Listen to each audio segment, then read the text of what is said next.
تو ان لوگوں نے آپس میں پلاننگ کی اور یہ کہا کہ ہم اس طرح اپنے باغ کے پھلوں کو توڑیں گے کہ کانوں کان فقیروں کو پتہ ہی نہیں چلے گا۔ اگر ہم نے اس طرح پھلوں کو توڑا اور باغ کی کھیتی کو کاٹا کہ لوگوں کو پتہ چل گیا تو پھر فقیروں کی بھیڑ لگ جائے گی اور وہ معمول کے مطابق آ جائیں گے مانگنے کے لیے، تو پھر ان کو منع کرنا اور ان کو سنبھالنا ہمارے لیے مشکل ہوگا۔ لہذا ہم اس تدبیر کے ساتھ پھلوں کو توڑیں گے کہ کانوں کان کسی کو پتہ نہ چلے۔ چنانچہ انہوں نے کہا کہ ہم صبح سویرے جا کے پھلوں کو کاٹ لیں گے۔ چنانچہ انہوں نے قسم کھائی، آپس میں یہ طے کیا اور قسم کھائی کہ جیسے ہی صبح ہوگی تو ہم لوگ جا کے باغ کے پھل توڑ لیں گے۔ قرآن میں یہ لفظ آتا ہے وَلَا يَسْتَثْنُونَ، استثناء، انہوں نے استثناء نہیں کیا۔ تو اس کے دو مطلب ہیں، ایک مطلب تو یہ ہے کہ استثناء نہ کرنے کا کہ انہوں نے انشاءاللہ نہیں کہا، یہ تو کہا لَيَسْرِمُنَّهَا مُصْبِحِينَ کہ صبح ہوتے ہی ہم ضرور بالضرور یقینی طور پر اپنے باغ کے سارے پھل توڑ لیں گے، لیکن انشاءاللہ نہیں کہا۔ اور ایک مطلب یہ ہے وَلَا يَسْتَثْنُونَ کا کہ انہوں نے فقیروں کے لیے حصہ الگ نہیں کیا، جیسا کہ اب تک ان کے باپ کا، مرحوم باپ کا معمول چلا آ رہا تھا۔ چنانچہ جب صبح ہوئی تو اللہ تعالیٰ کی طرف سے ایک بلا آئی جس نے پورے باغ کا چکر لگایا اور پورا باغ جو ہے تہس نہس ہو گیا، سارے پھل اور ساری پیداوار اس کی ضائع ہو گئی۔ بعض روایتوں سے معلوم ہوتا ہے کہ یہ بلا جو ہے آگ تھی، آگ کی شکل میں آئی اور سارا باغ جل کے راکھ ہو گیا۔ اور یہ اس وقت سو رہے تھے۔ جب صبح ہوئی تو انہوں نے ایک دوسرے کو آواز دے کے اٹھایا کہ چلو ہم نے جو پلان بنایا تھا اب اس پر عمل کرنے کا وقت آ گیا ہے۔ اور یہ لوگ تیزی کے ساتھ تیار ہو کے وہاں سے باغ کے لیے روانہ ہوئے۔ اب جب باغ کی لوکیشن پہ پہنچے تو وہاں تو ان کو باغ نظر ہی نہیں آ رہا ہے، تو وہ کنفیوز ہو گئے کہ ہم راستہ بھٹک کے کہیں اور تو نہیں آ گئے۔ لیکن تھوڑی دیر کے بعد جب انہوں نے ساری علامات اور جائے وقوع اور نشانیوں کو دیکھا تو ان کو سمجھ میں آ گیا کہ ہم غلط جگہ نہیں آئے، ہم صحیح جگہ آئے ہیں، یہی وہ جگہ ہے جہاں ہمارا باغ تھا اور اب وہ جو ہے جل کے راکھ ہو چکا ہے۔ تو اب ان کو اپنی غلطی کا احساس ہوا، ان کو ندامت ہوئی، شرمندگی ہوئی کہ ہم نے تو بہت برا فیصلہ کیا، ہم نے تو سرکشی اختیار کی، ہم نے تو ظلم والا معاملہ اختیار کیا۔ اور ان تینوں بھائیوں میں جو درمیانی بھائی تھا وہ قدر نیک تھا۔ جب یہ آپس میں میٹنگ کر رہے تھے اور یہ شیطانی پلان بنا رہے تھے تو اس وقت اس نے ان کو سمجھایا تھا کہ تم ایسا نہ کرو، فقیروں کا حق نہ مارو۔ اور لیکن ان لوگوں نے جب دوسرے دو بھائیوں نے اس کی بات نہیں مانی تو وہ بھی انہی کے ساتھ مل گیا۔ اسی لیے کہتے ہیں کہ اگر کہیں منکر ہو رہا ہو اور کوئی برا کام ہو رہا ہو تو ان میں جو نیک ہے، صالح ہے، وہ ان کو منع کرے، اور اگر اس کے منع کرنے سے وہ باز نہ آئے تو پھر یہ اپنے کو الگ کرے، اپنے کو اس منکر سے الگ کرے، ان لوگوں کا بائیکاٹ کرے۔ اگر یہ انہی کے ساتھ پھر گھلا ملا رہے گا، ان کی ایکٹیویٹی کے اندر شامل ہو جائے گا تو پھر جو عذاب ان پر آئے گا، جو سزا ان کو ملے گی وہ اس کو بھی ملے گی۔ چنانچہ اس نے بے شک منع کیا تھا اور اپنے دونوں بھائیوں کو روکا تھا، لیکن جب دونوں بھائیوں نے اس کی بات نہیں مانی تو یہ بھی ان کے ساتھ اس غلط کام میں شریک ہو گیا۔ چنانچہ اس نے کہا کہ میں نہیں کہہ رہا تھا تم لوگوں سے کہ تم لوگ اللہ کا ذکر کیوں نہیں کرتے، اور اللہ تعالیٰ نے فقراء کے پر صدقہ کرنے کی اور ان میں خیرات تقسیم کرنے کی جو فضیلت بیان کی ہے، جو حکم دیا ہے، اس پر عمل کیوں نہیں کرتے؟ پھر جس طرح جب کوئی کام بگڑ جاتا ہے تو پھر آپس میں جو ہے اختلاف ہوتا ہے، ہر ایک دوسرے پہ ڈالتا ہے کہ تیری وجہ سے ہوا، وہ کہتا ہے کہ نہیں تیری وجہ سے ہوا، وہ یہ کہتا ہے کہ نہیں تو نے پہلے کہا تھا، تو وہ دوسرا کہتا ہے نہیں تو نے پہلے کہا تھا، تو پھر وہ آپس میں ایک دوسرے کو ملامت کرنے لگے۔ لیکن چونکہ نیک باپ کی اولاد تھے اور ان کی تربیت کے کچھ نہ کچھ اثرات تھے، اس لیے ان لوگوں نے یہ طے کیا کہ ہم اللہ کے سامنے توبہ کریں گے، اللہ کی طرف رجوع کریں گے اور اللہ ہی سے مانگیں گے۔ شاید اللہ تعالی ہمارے اس رجوع کی برکت سے، ہمارے اس توبہ اور استغفار کی برکت سے اس سے اچھا باغ ہمیں عطا فرما دے۔ چنانچہ بعض روایات میں آتا ہے، جیسا کہ امام بغوی رحمۃ اللہ علیہ نے حضرت عبداللہ ابن مسعود رضی اللہ تعالیٰ عنہ کا قول نقل کیا ہے کہ اللہ تعالیٰ نے ان کے اس توبہ، استغفار، رجوع اللہ، انابت اللہ کے نتیجے میں ان کو ایسا باغ عطا فرمایا کہ جس کے پھلوں میں انگور کا ایک خوشہ اتنا بڑا ہوتا تھا کہ اس کو پورے خچر کے اوپر لادا جاتا تھا۔ یہ جو گدھے اور خچر وغیرہ اس زمانے میں سامان کو ادھر سے ادھر منتقل کرنے میں استعمال ہوتے تھے، تو ایک انگور کا خوشہ اتنا بڑا ہوتا تھا کہ پورے خچر کے اوپر ایک انگور کا خوشہ آتا تھا۔ ایسا اللہ تعالیٰ نے اس رجوع اللہ کے بدلے میں ان کو عطا فرمایا۔ تو یہ خلاصہ تھا اس واقعے کا۔ اب ہمیں چاہیے کہ ہم آیات مبارکہ کا ترجمہ سن لیتے ہیں۔ اللہ تعالیٰ فرماتے ہیں اِنَّا بَلَوْنَاهُمْ كَمَا بَلَوْنَا أَصْحَابَ الْجَنَّةِ۔ جو ہمارے ساتھی باوضو ہیں اور قرآن کریم ان کے قریب میں ہے، بہتر یہ ہے کہ وہ سورۃ القلم کھول لیں اپنے سامنے۔ آیت نمبر 17 سے میں ترجمہ شروع کر رہا ہوں۔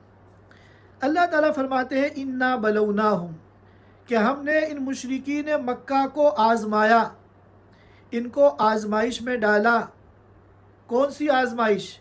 جس کے بارے میں بعض مفسرین نے کہا کہ یہ وہ آزمائش ہے جو ہجرت کے فوراً بعد حضور پاک صلی اللہ علیہ وسلم کی بد دعا کے نتیجے میں اہل مکہ پر آئی تھی۔ اور اس کی شکل کیا تھی؟ ایسا قحط آیا تھا، یعنی اللہ نے بارش کو روک دیا تھا کہ ایسا قحط مکے کی تاریخ میں پہلے کبھی نہیں آیا۔ یہاں تک کہ وہ مشرکین مکہ جو بڑے خوشحال تھے اور بڑے بڑے ان کے کاروبار تھے اور عالی شان ان کی ٹھاٹ باٹ کی زندگیاں تھیں، وہ لوگ مردار یعنی مرا ہوا جانور کھانے پر مجبور ہو گئے، درختوں کے پتے چابنے پر اور کھانے پر وہ لوگ مجبور ہو گئے۔ تو اللہ فرماتے ہیں اسی کی طرف اشارہ کرتے ہوئے اِنَّا بَلَوْنَاهُمْ، بے شک ہم نے کفار مکہ کو آزمائش میں ڈالا، کما بلونا اصحاب الجنہ، جیسا کہ ہم نے آزمائش میں ڈالا باغ والوں کو، اذ اقسموا لیصرمنها مصبحین، جب ان لوگوں نے قسم کھائی تھی کہ صبح ہوتے ہی ہم یقیناً باغ کے پھلوں کو توڑ لیں گے، وَلَا يَسْتَثْنُونَ، لیکن انہوں نے استثناء نہیں کیا۔ ایک مطلب تو کیا ہے کہ انہوں نے اپنے عزم کا ارادہ کیا اور لَيَصْرِمُنَّ تاکید کے ساتھ کہا کہ ہم اس کام کو یقیناً کریں گے، لیکن انشاءاللہ نہیں کہا۔ اور دوسرا مطلب وَلَا يَسْتَثْنُونَ، انہوں نے اپنے باغ کے پھلوں میں فقیروں کے لیے ان کا حصہ الگ نہیں کیا۔ فَطَافَ عَلَيْهَا طَائِفٌ مِّن رَّبِّكَ وَهُمْ نَائِمُونَ، چنانچہ جب وہ سو رہے تھے، آپ کے رب کی طرف سے ایک بلا نے اس باغ کا چکر لگایا۔ وہ بلا اور وہ آفت کیا تھی؟ بعض مفسرین کے نزدیک وہ ایک آگ تھی جس نے راتوں رات ان کے باغ کو جلا کر بھسم کر دیا۔ فَأَصْبَحَتْ كَالصَّرِيمِ، تو پورا باغ جو ہے کٹی ہوئی کھیتی کی طرح ہو گیا. جس طرح بعض مرتبہ کسان اپنی کھیتی کو کاٹنے کے بعد اس میں آگ لگا کے اس کو جلا دیتے ہیں، تو بالکل اس طرح جو کھیتی کٹی ہوئی ہوتی ہے اس طرح وہ پورا باغ ہو گیا. فَتَنَادَوْا مُصْبِحِينَ، ان کو کچھ پتہ نہیں، یہ تو پڑے سو رہے ہیں، ان کو نہیں معلوم کہ راتوں رات ان کے باغ کے ساتھ کیا ہوا. فَتَنَادَوْا مُصْبِحِينَ، صبح کے وقت یہ لوگ ایک دوسرے کو پکارنے لگے، یعنی ایک دوسرے کو اٹھانے لگے، چلو اٹھو، تیاری کرو، رات جو ہم نے ارادہ کیا تھا اپنے اس ارادے کو اب ہمیں پورا کرنا ہے. أَنِ اغْدُوا عَلَىٰ حَرْثِكُمْ إِن كُنتُمْ صَارِمِينَ، اگر تمہیں کاٹنا ہے باغ کے پھلوں کو تو سویرے ہی اپنے کھیت پر یعنی اپنے باغ پر چلو. فَانطَلَقُوا وَهُمْ يَتَخَافَتُونَ، پھر وہ لوگ چلے اپنے گھر سے باغ کے لیے. وَهُمْ يَتَخَافَتُونَ، اس حال میں کہ وہ آہستہ آہستہ ہر کام کر رہے تھے، چپکے چپکے وہ چل رہے تھے. أَلَّا يَدْخُلَنَّهَا الْيَوْمَ عَلَيْكُمْ مِسْكِينٌ، کہ ہرگز آج تمہارے پاس کوئی ضرورت مند آ نہ جائے. کسی کو بھنک نہیں لگنی چاہیے، چپکے چپکے ہمیں یہ کام کرنا ہے. جب تک فقیروں کو، علاقے والوں کو، علاقے کے غریبوں کو پتہ چلے گا، جب تک ہم اپنا سارا پھل کاٹ کر، ساری پیداوار کو کاٹ کر ہم ٹھکانے لگا چکے ہوں گے. وَغَدَوْا عَلَىٰ حَرْدٍ قَادِرِينَ، اور وہ سویرے سویرے لپکتے ہوئے تیزی کے ساتھ چلے. فَلَمَّا رَأَوْهَا قَالُوا إِنَّا لَضَالُّونَ، جب انہوں نے وہاں پہنچ کر اپنا باغ دیکھا تو وہ کنفیوز ہو گئے کہ یہاں تو باغ نظر نہیں آ رہا ہے. قَالُوا إِنَّا لَضَالُّونَ، کہنے لگے ہم شاید راستہ بھٹک گئے، ہم غلط لوکیشن پر آ گئے. لیکن جب تھوڑی بہت دیر میں انہوں نے آس پاس کے نشانات کو، علامات کو دیکھا، غور کیا تو سمجھ گئے بل نحن محرومون، راستہ واسطہ کوئی نہیں بھٹکا، لوکیشن یہ وہی ہے، حقیقت یہ ہے بل نحن محرومون کہ ہم لٹ گئے، ہم اپنے باغ سے محروم ہو گئے. قال اوسطهم الم اقل لكم لولا تسبحون، ان کا جو بیچ والا بھائی تھا اس نے پھر کہا الم اقل لکم، کیا میں نے تم سے نہیں کہا تھا کہ تم اللہ کی پاکیزگی کیوں نہیں بیان کرتے، اللہ کا ذکر کیوں نہیں کرتے، اللہ کے حکم پر عمل کیوں نہیں کرتے. قالوا سبحان ربنا انا كنا ظالمین، انہوں نے کہا پاک ہے ہمارے رب کی ذات، انا كنا ظالمین، ہم تو قصوروار تھے، خطا کار تھے، مجرم تھے جب ہم بیٹھ کر یہ پلاننگ کر رہے تھے کہ ہمارے باپ نے اب تک فقیروں کو جو دیا ہے وہ بے وقوفی اور حماقت ہے، ہم یہ غلطی نہیں کریں گے اور کسی فقیر کو اپنے اس باغ کا ایک پھل نہیں دیں گے. جب ہم یہ پلاننگ کر رہے تھے انا كنا ظالمین، ہم تو بڑے مجرم تھے.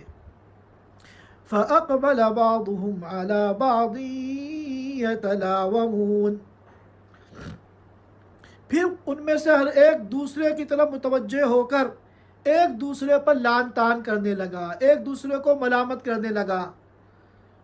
ہر ایک اس غلطی کا ملبہ دوسرے پہ ڈالنے لگا کہ تیری وجہ سے ہوا ہے، وہ کہتا کہ نہیں تیری وجہ سے ہوا ہے. قالوا یا ویلنا انا كنا طاغین، انہوں نے کہا ہلاکت ہو ہماری، بربادی ہو ہماری، انا كنا طاغین، ہم تو سرکش نکلے، ہم نے تو سرکشی اختیار کی. عسى ربنا ان يبدلنا خيرا منها، شاید ہمارا رب اس کے بدلے میں ہمیں اس سے بہتر عطا کر دے. انا الى ربنا راغبون، ہم اپنے رب کی طرف رجوع کریں گے، اپنے رب کی طرف اپنی رغبت اور شوق کا اظہار کریں گے. ظاہر ہے کہ اللہ تعالیٰ کے سامنے توبہ کریں گے، استغفار کریں گے اور جو ہم نے غلط کام کیا ہے اپنی غلطی کو سدھاریں گے۔ تو جب انہوں نے اپنی اصلاح کا فیصلہ کیا، اللہ کی طرف رجوع کا فیصلہ کیا، تو پھر جیسا کہ بعض روایتوں میں آتا ہے کہ اللہ تعالیٰ نے ان کو ایسا عظیم الشان باغ عطا فرمایا کہ جس کے انگور کا ایک خوشہ اتنا بڑا ہوتا تھا کہ اس کو ایک خچر کے اوپر لاد کر ادھر ادھر لے کر جاتے تھے۔ اللہ تعالیٰ فرماتے ہیں کذالک العذاب، عذاب تو اسی طرح ہے، عذاب تو اسی طرح ہے۔ اور یہ یاد رکھو کہ اگر دنیا کے کسی جرم پر کوئی عذاب آ گیا تو یہ دنیا کا جو عذاب ہے یہ انتہائی معمولی ہے۔ اگر انسان توبہ نہیں کرے گا، استغفار نہیں کرے گا، اللہ کی طرف رجوع نہیں کرے گا تو وَلَعَذَابُ الْآخِرَةِ أَكْبَرُ، آخرت کا جو عذاب ہے وہ دنیا کے عذاب سے کہیں زیادہ بڑا ہے۔ لَوْ كَانُوا يَعْلَمُونَ، اگر ان کو یہ بات سمجھ میں آ جائے۔ یہ ان آیات مبارکہ کا ترجمہ ہے، اور ان آیات میں اللہ تعالیٰ نے جو ایک عبرت کا واقعہ بیان کیا ہے جو ساری انسانیت کے لیے اپنے اندر درس عبرت رکھتا ہے، کہ اللہ تعالیٰ جس طرح دینا جانتے ہیں اسی طرح اللہ تعالیٰ لمحے کے اندر لینا بھی جانتے ہیں۔ لہذا دنیا میں جتنے بھی خوشحال لوگ ہیں ان کی ساری ضرورتیں پوری ہو رہی ہیں اور ایک آرام دہ سکون کی زندگی گزار رہے ہیں، ان کو کبھی بھی اللہ سے غافل نہیں ہونا چاہیے، بلکہ اللہ کی ان نعمتوں کا شکریہ ادا کرنا چاہیے۔ اور اللہ نے جو مال دیا ہے، جو رزق دیا ہے، اس میں سے فقیروں کو بھی اور ضرورت مندوں اور مسکینوں کو بھی دینا چاہیے۔ زکوٰۃ تو فرض ہے، اس فریضے کو تو ہم علماء سے معلوم کر کے جیسا ہمارے ذمے فرض ہوا ہے شریعت کے اعتبار سے ہم اسی کے مطابق ادا کرنے کی پوری کوشش کریں۔ اور اس کے علاوہ جو صدقات نافلہ ہے، جب بھی ہمیں موقع ملے ہم نفل صدقہ دینے کا اہتمام کریں، تاکہ نہ صرف یہ کہ ہمارے پاس جو اللہ کی یہ نعمتیں ہیں اور ہماری زندگی کی جو خوشحالی ہے یہ باقی رہے، یہ ختم نہ ہو، بلکہ روز بروز اس کے اندر اضافہ ہو۔ کیونکہ ہم جتنا اللہ کے راستے میں خرچ کریں گے ہمارا مال کم نہیں ہوگا، بلکہ ہمارا مال جو ہے وہ زیادہ ہوگا۔ یمحق اللہ الربا ویربی الصدقات، سود مال کو کم کرتا ہے، مٹاتا ہے، ختم کرتا ہے، اور صدقات مال کو بڑھاتے ہیں۔ اور یہ جو ہمیں نظر آتا ہے کہ سود سے مال بڑھ رہا ہے، 100 ریال کسی کو قرض دیے، 110 ریال واپس لے رہے ہیں تو 10 ریال کا اضافہ ہوا۔ 100 ریال کے ہم مالک ہیں، ہم نے 10 ریال اللہ کے راستے میں صدقہ کیے تو 10 ریال کا جو ہے نقصان ہوا۔ یہ ہماری آنکھوں کا، ہماری سمجھ کا دھوکہ ہے۔ حقیقت یہ ہے کہ اگر ہم سود لیں گے تو بظاہر مال جو ہمیں بڑھتا ہوا نظر آ رہا ہے، حقیقت میں یہ ہمارے مال کی تباہی اور بربادی ہے۔ اور جب ہم اللہ کے راستے میں خرچ کریں گے تو بظاہر ہمارا مال کم ہوتا نظر آ رہا ہے، لیکن یہ ہمارے مال میں خیر و برکت کا ذریعہ ہے۔ اللہ تعالی ہم سب کو کہنے سننے سے زیادہ عمل کی توفیق عطا فرمائے۔ وآخر دعوانا ان الحمدللہ رب العالمین۔ جزاک اللہ خیر مفتی صاحب۔ Thanks for watching. Don't forget to like, comment, share and subscribe to Al Wahid channel.